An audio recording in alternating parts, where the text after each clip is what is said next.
चेतना, जिसे आप कॉन्शियसनेस कहते हो, इसके 4 अवस्थाएं हैं: जागृत, स्वप्न, सुषुप्ति और तुरीय।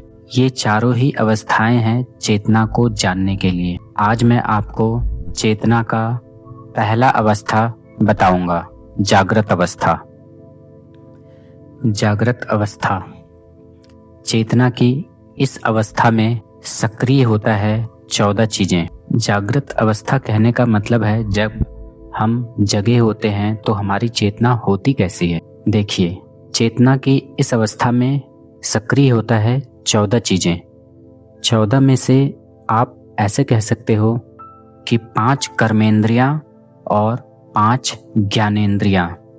आप सभी को इसके बारे में पता होगा, कर्मेंद्रियां और ज्ञानेंद्रियां। और उसके अलावा होता है अंतःकरण। अंतःकरण में 4 चीजें होती है: मन, बुद्धि, चित्त और अहंकार।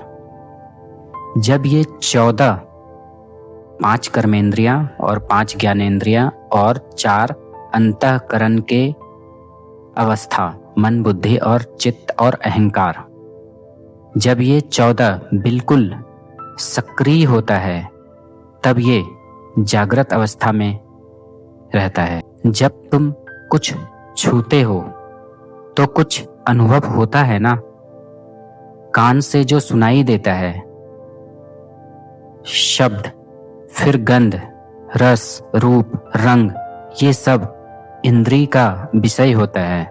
नहीं समझे? जैसे कि गंध आपके नाकों से आप सूंघते हो, रस आप जीभ से पता करते हो कि किस टाइप का है, रूप आप आंखों से देखते हो, रंग भी देखते हो। ये सब क्या है? ये सब इंद्रिय का विषय होता है जो कि इंद्रिय के द्वारा शरीर में प्रवेश करता है और हमें डेटा भेजता है।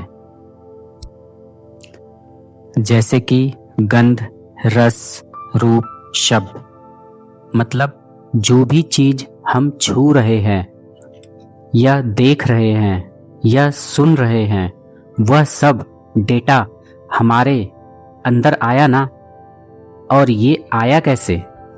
इंद्रिय से।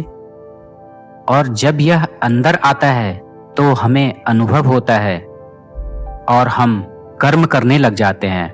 यही जागृत अवस्था कहलाता है। जागृत अवस्था में अनुभव लेने के लिए जरूरी है कि कोई हमारे सामने खड़ा हो। मतलब जब तक आपके सामने कोई व्यक्ति खड़ा नहीं होगा या आप जब तक कुछ देखोगे नहीं तो आपकी इंद्रिय सक्रिय नहीं होगी। इसलिए इंद्रिय का सक्रिय होना आवश्यक है। मैं आपको एक एग्जाम्पल देकर समझाता हूं। मान लीजिए आपको पैसे बहुत प्यारा लगता हो, तो जागृत अवस्था में पैसे से संबंधित अनुभव कैसा होगा? जब आप आंखों से पैसे देखेंगे, कानों से पैसे के बारे में कुछ सुनेंगे या हाथ से पैसे को छुएंगे। इसलिए तो कह रहा हूं, इंद्रिय का सक्रिय होना बहुत ही आवश्यक है जागृत अवस्था में। अब इन्हीं आंखों से पैसे देखे या पैसों के बारे में सुना शब्द या हाथों से छुआ हुआ अनुभव हमारे भीतर डेटा इकट्ठा करता है और फिर हम कर्म करने लग जाते हैं।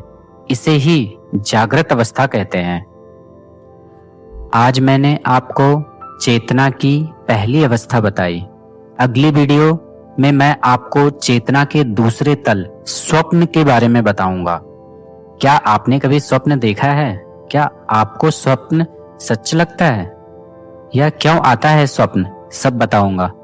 आपको अगर मेरी वीडियो पसंद आई हो तो आप इसे शेयर जरूर कीजिए।